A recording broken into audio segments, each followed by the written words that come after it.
खुदावंद के नाम की इज्जत हो, खुदावंद के नाम की सताइश हो और खुदावंद के नाम की तारीफ हो।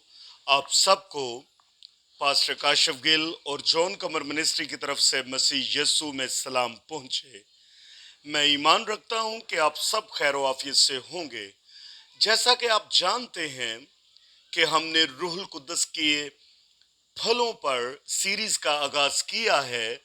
हमने खुदावंद के कलाम में से मोहब्बत के बारे में सीखा, खुशी के बारे में सीखा और इत्मीनान के बारे में सीखा। आज हम खुदावंद के कलाम में से रूहुल कुद्दस का जो चौथा फल है, आज हम तहम्मुल के बारे में खुदा के कलाम में से सीखेंगे। इससे पहले कि हम अपने टॉपिक की तरफ आगे बढ़ें, मैं तहे दिल से आप सबका शुक्रगुजार हूं जो खुदा के कलाम को खुशी के साथ रिसीव करते हैं और जब वो बरकत पाते हैं तो वो अपनी इस बरकत को दूसरों को भी फॉरवर्ड करते हैं ताकि वो भी खुदा के कलाम से बरकत पा सकें। जितने भी लोग इस चैनल पर नए हैं, मेरी उनसे गुजारिश है कि वो हमारे चैनल को सब्सक्राइब करें ताकि हम खुदावंद के कलाम को घर घर तक पहुंचा सकें। आज का जो हमारा टॉपिक है वो तहम्मुल है, यानी रूहुल कुद्दस का चौथा फल है। आइए मेरे साथ खुदावंद के कलाम में से दूसरा पतरस उसका 3 बाब और उसकी आयत जो है हम 9 को देखेंगे। पतरस रसूल का दूसरा खत उसका 3 बाब और हम आज 9वीं आयत को खुदा के कलाम में से देखेंगे। मेरे साथ रहिएगा और खुदा के कलाम को हम सब मिलकर जानते हैं। खुदा के कलाम में कुछ यूं मरकूम है, खुदावंद अपने वादों में देर नहीं करता जैसी देर बाज लोग समझते हैं, बल्कि तुम्हारे बारे में तहम्मुल करता है, इसलिए कि किसी की हलाकत नहीं चाहता बल्कि ये चाहता है कि सबकी तौबा तक नौबत पहुंचे। खुदावंद के पाकलाम के पढ़े, सुने और समझे जाने पर खुदावंद की खास बरकत हो। आमीन। आज हम तहम्मुल के बारे में खुदा के कलाम में से सीखेंगे कि तहम्मुल का मतलब क्या है, तहम्मुल का मैनी क्या है। हम तहम्मुल का मतलब जानते हैं कि तहम्मुल का लफ्जी तर्जमा जो है वो बर्दाश्त करना, सब्र करना या बुर्दबारी करना।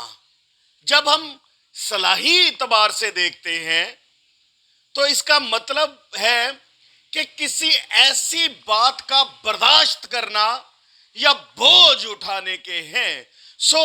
तहम्मुल जो है ये रूहुल कुद्दस का चौथा फल है और ये मोहब्बत से निकलता है। याद रखें कि जो पहले 3 फल हैं, मोहब्बत, खुशी, इत्मीनान, ये खुदावंद यस्सु मसीह से ताल्लुक रखते हैं। और फिर तहम्मुल, नेकी और परहेजगारी जो है ये चर्च के साथ इसका ताल्लुक है। और फिर जो तीसरा सेशन है, जो आखिरी 3 फल है, वो एक मसीही के साथ रिलेटेड हैं।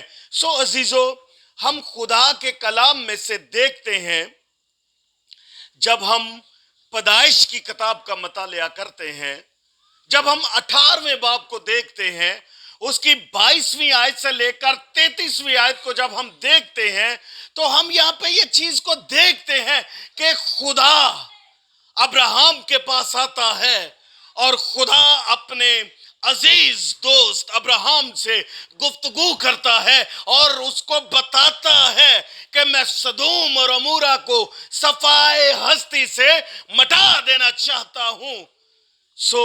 जब हम इस वाकया को देखते हैं, जब हम बाइबल मुकद्दस में से इसको जानते हैं, तो खुदा ने अब्राहम से जब ये बातें की, तो अब्राहम जो ईमानदारों का बाप है, जो खुदा पर ईमान लेकर आया है, वो खुदा से बात करने की जुर्रत करता है।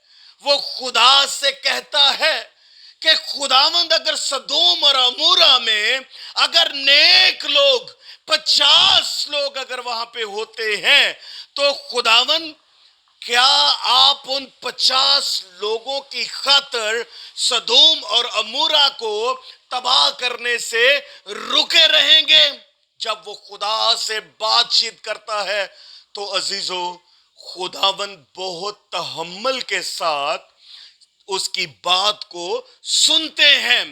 याद रखें कि तहम्मुल जो है वो रूहुल कुद्दस का चौथा फल है, और खुदा तहम्मुल करके अब्राहम की बात को सुनता है। खुदा ने यहाँ पे कोई जल्दबाजी नहीं की, और ना अब्राहम को खुदा ने टोका, बल्कि खुदा ने अब्राहम की उस बात को सुना जो वो खुदा के साथ करना चाहता था। उसने कहा अगर वहां पे 50 नेक लोग हो, हालांकि हम खुदा के कलाम में से देखते हैं, खुदा ने कहा सदोम और अमूरा की बदकिरदारी और उनके गुनाहों का शोर मेरे कानों तक पहुंचा है, सो मैं इसको सफाए हस्ती से मिटा देना चाहता हूं।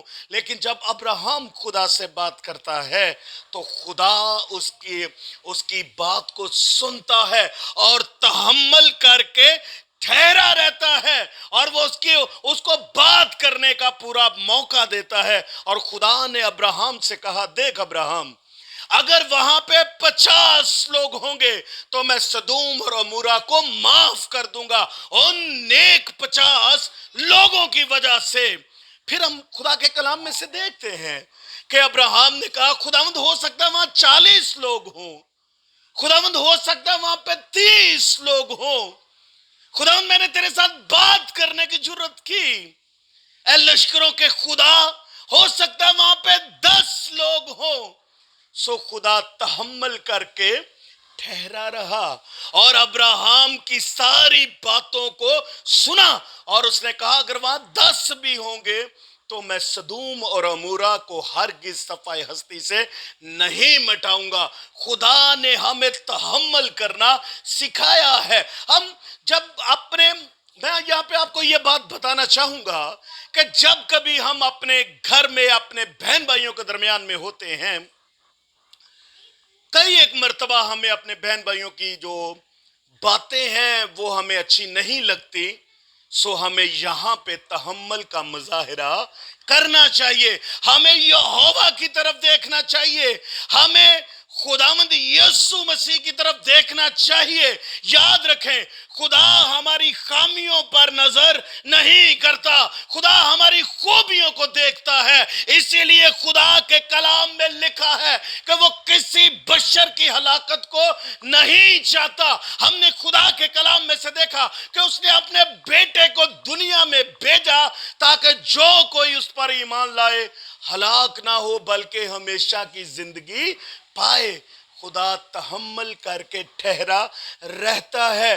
खुदा हमें हर दिन एक नया दिन बख्शता है ताकि हो सकता है कि हम अपने गुनाहों को तर्क करें और खुदा के आइन और उसके अहकामात पर अपनी जिंदगी को बसर करें। मैं एक और हवाला भी आपके साथ शेयर करना चाहूंगा। जब हम मुकद्दस नूह का दौर देखते हैं, जब खुदा सारी दुनिया को पानी से हलाक करना चाहता था, तो खुदा ने जब तक मुकद्दस नूह की कश्ती तैयार ना हो गई, खुदा तहम्मुल और सब्र करके ठहरा रहा ताकि वो उन 8 जानों को जो रास्तबाज हैं उनको बचा सके। सो अजीजो, हमने खुदा के कलाम में से देखा, मसीह यस्सु ने कहा, ऐ बोझ के दबे लोगों मेरे पास आओ, मैं तुम्हें आराम दूंगा। सो याद रखें कि तहम्मुल का मतलब है बर्दाश्त करना, सब्र करना, یا کوئی ایسا واقعہ جو ہم دیکھتے ہیں اس کے بارے میں شکر کرنا اور صبر کرنا. سو عزیزو، میں آپ کو یہ بتانا چاہتا ہوں کہ ہمیں خداوند یسوع مسیح کی مثال کو اپنے سامنے رکھنا چاہیے کہ جب انہوں نے ہمارے گناہوں کے لیے اپنے آپ کو کوہ کلوری پر، صلیب پر، کیلوں میں اپنے آپ کو، جب لوگوں نے ان کو کیلوں سے جھڑ دیا تو اس نے کہا ہے باپ ان کو معاف فرما، کیونکہ یہ نہیں جانتے کہ یہ کیا کرتے ہیں. کیونکہ خداوند نہیں چاہتا کہ کسی بھی شخص کی ہلاکت ہو، بلکہ وہ یہ چاہتا ہے کہ سب لوگ جو ہیں وہ بچ جائیں. سو آج ہم نے خدا کے کلام میں سے تحمل کے بارے میں سیکھا، جو روح القدس کا چوتھا پھل ہے. خداوند آپ کو اس کلام کے وسیلہ سے برکت دے. God bless you all.